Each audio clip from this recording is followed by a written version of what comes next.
Every year, thousands of law graduates across the country battle it out in one of the most competitive postgraduate entrance exams, that is the CLAT PG. It's not just a test of legal knowledge, but of precision, interpretation, and what you call a sharp understanding of the ever evolving legal landscape.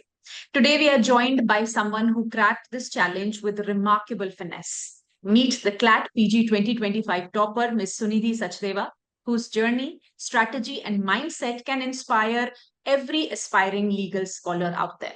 Hello and welcome to Live Law. I am your host, Urvashi Chauhan. Let us dive into what it really takes to ace the CLAT PG. First of all, hi Sunidhi, a very warm welcome to Live Law and congratulations on this feat. Hi, Urvashi. Thank you so much for the wishes and thank you for calling me here. Well, to begin with, Sunidhi, please tell us a bit about yourself, like, your background, where you studied law, and what actually motivated you to appear for the CLAT PG. Right. So, as you all know, my name is Sunidhi Sachdeva. I was born and raised in Saharanpur, Uttar Pradesh, from where I completed my schooling. Then I moved to Delhi and completed my law from Jamia Millia Islamia. So I graduated in the year 2022 and CLAT PG was never a part of my plan. So when I graduated, my ultimate aim still is to clear judiciary. And so I started preparing for judiciary in my fifth year itself. But during the process of preparing and during the process of taking the exams, I realized that judiciary exams, or for that matter, any competitive exams, they come with a lot of uncertainty. So I was thinking of having a plan B on which I can rely.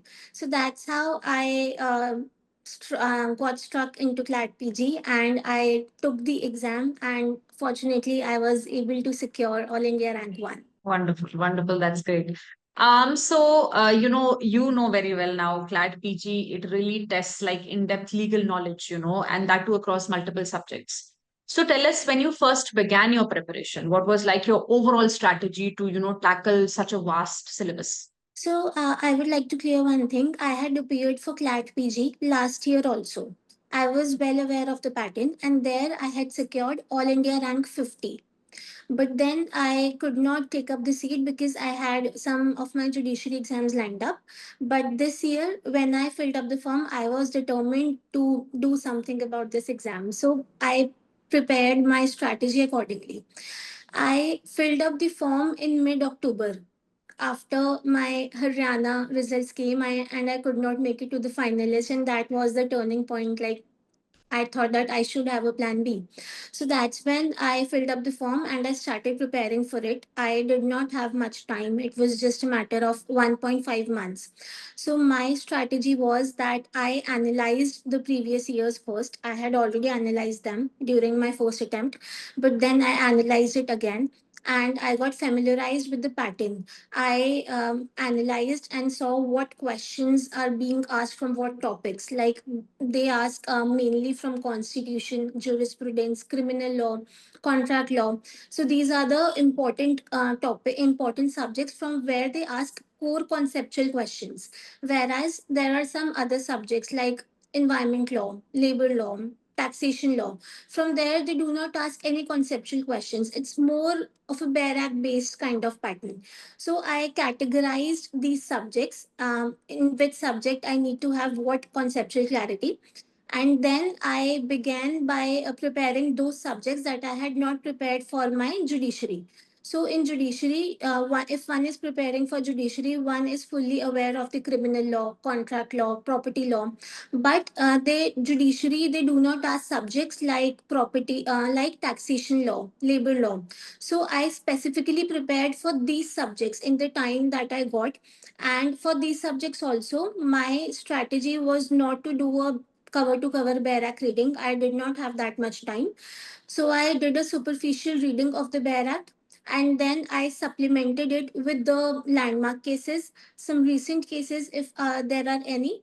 And then I saw the previous years and analyzed. They ask much of the questions from doctrines. For example, if it is corporate law, they may ask something about CSR. If it is environment law, they might ask about precautionary principle, in which case it was evolved, or the polluter pays principle.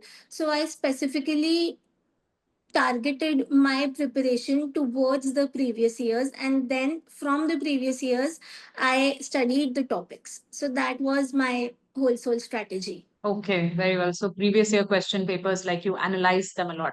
Definitely, I did. For any Okay. competitive exam, I think it is a must. One should be aware Yeah, of. yes, yes. Like you're mentioning about, there are other competitive exams, and there are so many other entrances which, the students will prepare with CLAT PG.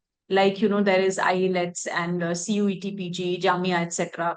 So I think our viewers would like to know, did you prepare for any of those? And would you suggest it to the students, watching this? Personally, I did not prepare for any other exam other than CLAT because I had my mind clear that I want to take admission in RML NLU, and the only source of getting there is to crack the CLAT PG with a rank below 100. So that's what was my plan. But then, of course, there are other exams that offer LLM, for example, CUET PG, and then Jamia, and then ILI, and then ILET. So I think with the 3 years practice rule, it's very feasible and advisable that there should not be any academic gap. And as soon as your graduation gets completed, one should enroll in any of the LLM programs. All these examinations are nice and they offer a good scope.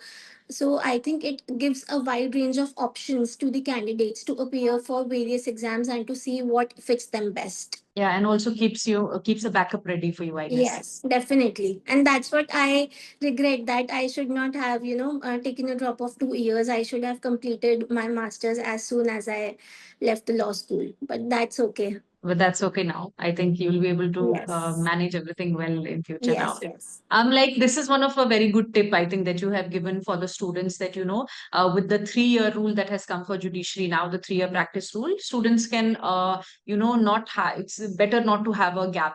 Are there any more tips like that would you like to give specifically for CLAT PG exam? Like what was your strategy? Like you were talking about the previous year question papers, how to manage time in all of this, because the syllabus is very large. So any specific tips you have in mind which you can give to our viewers?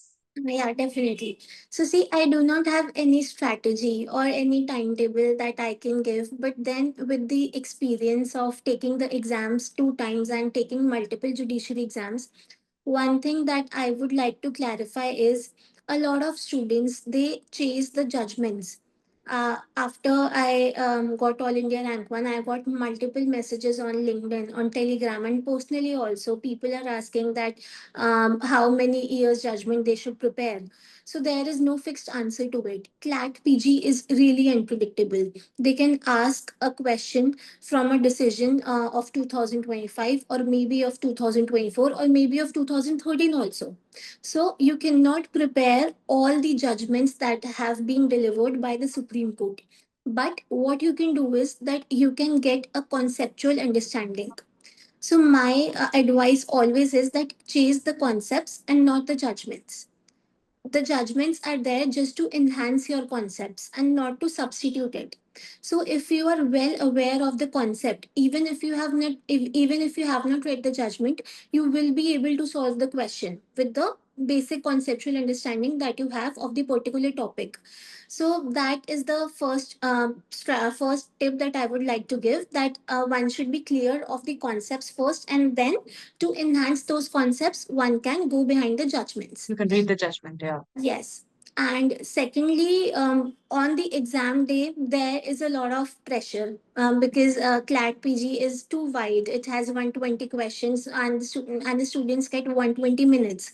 So it becomes practically impossible to complete the exam if you read the entire passage thoroughly and then you try attempting the questions. So my strategy is that I first read the questions and I try solving them without reading the passage. And then for those questions which I could not solve, I move back to the passage and I read only those lines that pertain to those particular questions that I could not solve. This helped me save a lot of time. Otherwise, I don't think it's possible to complete the exam given there are 120 questions and there are 24 different passages. So that was my strategy to complete the exam. Okay, And very well. one more thing, it actually gives me psychological confidence. For example, when I appeared for CLAT PG this time, the passage number one, I was not very well aware with the subject. It was, I think, from corporate law. I was not aware with the corporate law. So this gives a lot of insight here that you open the question paper and the first question you are not able to solve it or you're not well aware of it. So it is Mhm. advisable that if you do not know passage one, you move to passage two. If you do not know passage two, move to passage three. If you in the initial time, if you attempt those questions which you are already aware of, then it gives you a lot of confidence to appear for those questions that you do not know exactly. So that was my third tip that I would like to give. Also, Sunidhi, you mentioned earlier that, live law played like an important role in your preparation. Can you share with the future aspirants like how you made best use of the live law portal, or which features were the ones that you found most useful for your preparation? But for example, like you were talking about the judgments, so there are digests available on live law, which are weekly, yearly, monthly. Do you think those are useful? How students can make use of this? Please tell us about this. So I have been an avid reader of LiveLaw since the time I started preparing for judiciary. So LiveLaw has helped me not just to clear CLAT PG, but also in my judiciary exams. So I follow LiveLaw very religiously. I try reading the top stories and the Supreme Court judgments. So that is the primary area that I focus on, the top stories and the Supreme Court judgments. And then pertaining to the exam, for example, if I'm appearing for Himachal Pradesh, then I might read the High Court section and the Himachal Pradesh High Court judgment. And another thing that I love to read in live law is the know the law section. There's a particular portal, know the law section, where they discuss the entire concept in detail, starting from the historical evolution to what has been done to what can be done to make it better. So I like that part also, and it actually helps me gain legal acumen and understand about how the topic actually works. Then about the digest, there are weekly roundups also, and I think now there are daily roundups also. But Yes. I follow the monthly roundup, the monthly digest, and then there also you have to tailor it according to your examination needs. For example, if it is a monthly digest, then they might give you all the judgments that were there, starting from NDPS to Prevention of Corruption Act. So you may skip those judgments that are not in your syllabus, or Hmm. you may even skip those judgments where the court has just reiterated something. Rather, the focus should be something on something that is new that the court has laid down. So that was my strategy, something that is new, something that has changed the law. I read those judgments very attentively, and I even tried attempting reading the whole judgment and not just the case brief. For the reiterations part, I just read the summary that the live law provides, and I think that's more than enough. That's, I think, you've put it out really well, and how, digest can help the students. And this would be, I think, very helpful for, those who are preparing in future.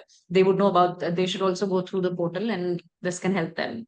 Of course. Also, so everyone does talk about like what to study, how to study, and you see most aspirants have like same resources, mock tests, notes, or legal portals, and they might be studying from almost like the same resources. In such a competitive exam where access is almost equal, what do you think really makes the difference? Do you think that is it important to know like what to leave out? Is that like equally important than just studying everything? Did you make any of those choices? Please tell us about it. Yes, I definitely feel selective study is very important. Like my strategy to prepare for judiciary and my strategy to prepare for CLAT PG is very different. Had it been a judiciary exam, I would have read the Bare Act cover to cover. But then in CLAT PG, the pattern is different. You get the comprehension, and sometimes from the comprehension also, you are able to deduce the answers. And then CLAT PG has a sort of different pattern. It's unpredictable. They can ask questions from anywhere. It could be, if it is environment law, for example, there you have to study the Environment Protection Act, the Forest Conservation Act, the Air Pollution Act, the Water Pollution Act. So there are so many acts, and it's not easy to remember each and every section of each and every Every bare act. section. So you have to somehow curtail yourself. For example, if it's constitution, you have to read it entirely. There is no saying in that. You just have to be aware of what each article says. But then for these subjects, you can make out a list of the important topics, and you can read those topics very attentively. And for the other topics, you can just take a superficial reading, because ultimately it's the human brain, and you cannot remember anything and everything, so you have to leave out some part. But if there is time, then you can take a superficial reading of that, and you can just read more attentively that part which is important or which have already come in previous years. So that was my strategy, and given the limited time that I had, the only strategy I could frame was this only. But then, if one is preparing for this exam for maybe say 6 to 8 months, then there is no harm in reading everything. But then you memorize the important part only, because that's what will give you an edge over the others. Right. I'm taking the cue from, like you said, though this was your second attempt, but that you had, not much time to prepare. What do you think is the right time to, start preparing for CLAT PG? How much time does, what do you say, a serious aspirant realistically would need, to be well prepared for this exam? I think, given the vast syllabus and the unpredictability this exam comes with, the ideal preparation time should be around 6 to 8 months. And there is no harm in beginning early. As soon as you complete your course, you can use your remaining time in multiple revisions, multiple mock tests. So ideally, one should start preparing before 6 to 8 months of the exam. Sunidhi, we'd also like to, hear about what was your mindset on the day of the exam. Like, what was your first reaction when you saw the question paper? And, in a test where the time is limited, but questions demand like interpretation and conceptual clarity. And there is, anything specific. I mean, is there something that you'd like to tell the future aspirants that they should keep in mind, especially for, I'm talking about the exam day itself, how to handle that pressure? So, CLAT PG, as I've already told you, it's very unpredictable. Last year, also, when I appeared for the exam, it was a thick booklet of 48 to 50 pages. So, that's what gives people anxiety that, oh my God, you just have 2 hours, and how will I complete the entire paper? So, that's okay. And it comes to every aspirant who is writing the exam. So, firstly, one should familiarize themselves with the previous years, and they will analyze that sometimes they ask 24 passages, and in each passage there are 5 questions each. It was the pattern this year also and last year also, but sometimes they ask 12 passages, and then there are 10 questions in each passage. So the number of passages also keeps on changing. And then what keeps on changing is the subject weightage. For example, last year there were no questions from criminal law. I think there was just a passage of the Evidence Act, and there were no questions from IPC, from the CRPC, from the BNS, or from the BNSS. So it is unpredictable. Sometimes they ask questions from the major laws, sometimes they ask questions from the minor laws. But when one is appearing for the exam, he should think that everyone is sailing in the same boat, everyone has prepared in the same way. So the first thing is, do not get anxious, do not get panic by seeing the thickness of the question paper. And then secondly, my strategy, as I've already told, that firstly analyze the questions without reading the passage, try solving them, and then if you're not able to solve it, then you may move towards the passage. It actually helps you save time. Otherwise, I don't think it's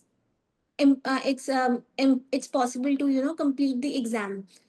And then Hmm. thirdly, the another question that appears is, what how many attempts should be made, a fair attempt, because there is a negative marking of Yes. 1.25 numbers also. So if you need to get into top 50 or top 100, then I think the ideal score that one should aim for is around 75 to 78 or maybe 80 also. It all depends upon the difficulty of the exam. So my fair attempt is always around somewhere between 105 to 110. So there is no straitjacket formula to it because it actually depends upon the difficulty of exam and then upon your level of accuracy. So there are multiple factors that are attached to it. But then I think if one is just making an attempt of 85 questions, I don't think so he will be able to get a score of 75 because it is no one is Einstein, and Not perfect, of course. yeah. So I think a fair attempt of above 100 should be made. So that's what I did. Tell us one thing honestly, like did you expect, did you think that you would get the first rank, and what was your reaction when you saw the result? To be honest, I never intended to become an All India rank one. When I filled up the form, it was just a plan B for me, thinking that I just need a rank in top 100. I was sure that I will somewhere land at AIR 75 or 80, considering the difficulty of the exam and considering that I had already appeared for the exam last year also. So I just prepared for the exam in the limited time. And then the result came in December. I think 6 days after the exam, the result came. There, I had secured All India 2. And I was happily shocked. I was like, okay, this is huge. And I was really grateful. And it just made me realize that your hard work and your study never goes in vain. It actually rewards you in one way or the other. Although I was preparing for judiciary, but that knowledge actually helped me in acing this exam with a All India rank 2. So I was happy about it. But then I got to know that certain questions have been challenged and the Delhi High Court is soon to, give judgment upon that. I again got apprehensive that what questions are challenged, will my rank drop and all that stuff. So I tried finding those questions, but then there was no clarity, there was no certainty which questions are challenged until the judgment came. So when the judgment came, I saw the changed questions, and I realized that I have my 3 marks. 3 marks were increased.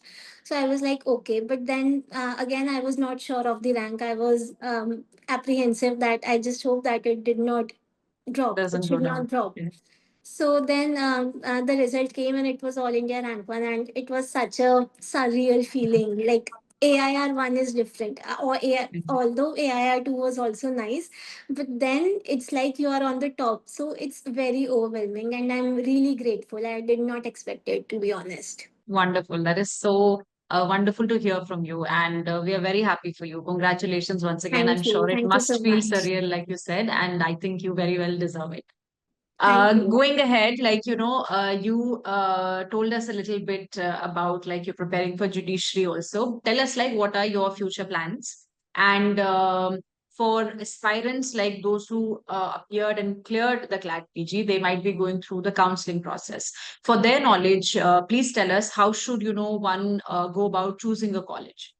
Should that decision be based on, let's say, college's overall ranking, the specialization, it offers placement prospects. So, what do you think? So, as far as my future plans are concerned, right now there is no certainty.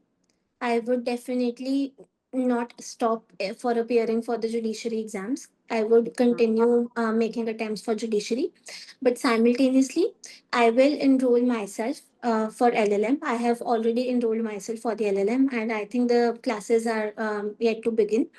So that is my strategy, that I will continue with my LLM and I'll simultaneously pursue judiciary as my main career option. And then I think I will also explore the PSU opportunities that are yet to appear, because I have heard that they take students who have done well in CLAT PG. So I might look for that also. So that is my future plan, which is quite uncertain as of now. There is no clarity, but I think in future there will be a lot of clarity as to what I will do. And then, secondly, for the students who are appearing in the counseling right now, I know it, given a lot of options, it gets very overwhelming about what colleges to choose, and should it be based on ranking, should it be based on specialization, or should it be based on placement. So that's a very confusing stage, and everyone is just right now engaged in whether to leave the seat or whether to freeze the seat. So there is no guidance that one should go for NLS only or NALSAR only. Sometimes it's about the location advantage also. For example, if it's not feasible for you and your family to travel all the way to south, so maybe you can take up a university in North India, or NLS is best, no doubt about that. But I personally did not take NLS, and given the fact that the curriculum there is very hectic and it would not suit my judiciary needs. I need time to prepare for judiciary as well, and I don't think so that in NLS I would be able to give my time to the judiciary. So that's why I went for RML. So it is according to your requirements and your career decision that what college you should choose. Okay, very well. Tell us a little bit here also about, if you have any opinion about the counseling fee structure, especially you must be aware that recently, this week only, the Delhi High Court has issued notice on a petition by a CLAT PG aspirant who has challenged that the high CLAT PG counseling fee. So, do you have any opinion on that? Anything you'd like to add? Yes. So the one thing that the consortium can review is that they can actually refund the fees if one is not opting for the college. So last year also I had also given 50,000 rupees, 30,000 at Hmm. the time of entering the counseling, and 20,000 while freezing the seat. But then because of my judiciary exams, I could not take up the seat and I had to vacate it. So I lost 20,000 rupees. So, and given the unpredictability that the CLAT PG faces, so I think it should review its decisions. And the Delhi High Court has been very instrumental in taking the entire journey, CLAT PG journey, to a more accessible and a transparent level. So I think that's a very good decision. And I think the fees, the application fees, it is around 4,000 rupees for the general candidates. That is also too much, and that actually it makes it non-inclusive for those people who are not able to afford it. So maybe they can try revising their application fees as well. Rest, it's their decision. Lastly, there's one last thing I want to ask you is that so CLAT PG is a gateway to higher legal education, academia, etc. In your opinion, how should this exam evolve to, better test a candidate's research aptitude or jurisprudential thinking? Or can you tell us about any of the hiccups that you faced or the students generally face, or anything that this exam should work or improve? So the pattern of CLAT PG is nice. It actually tests your research skills, and it actually tests about how well you know the law. So it's all nice, but then there is always the scope of improvement. And there, while taking the exam and while preparing for it, I analyzed two things that could be done to make it more better. One thing is, I realized that sometimes they ask very vague questions. Like they might ask questions from who all constituted the part of the bench of a decision that came way back in 2013. So that's not possible to remember the bench name and who all constituted it. It's not practically possible unless it is a constitutional bench decision, or maybe some dissenting opinion Some landmark came of, and yeah. it was in light or it was in controversy. So that's what makes it relevant. But if you ask anything from any decision, so I don't think so it's practically possible for anyone to just cram the bench name as well in addition to all the other vast syllabus that one is expected to prepare. So that's the first thing. And secondly, I feel that they can include the subjective part also.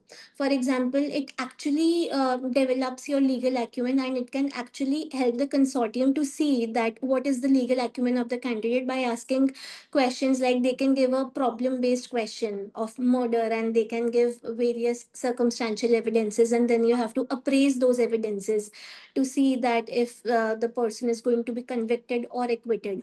So it actually, I think, will help in developing and testing the legal acumen of the person.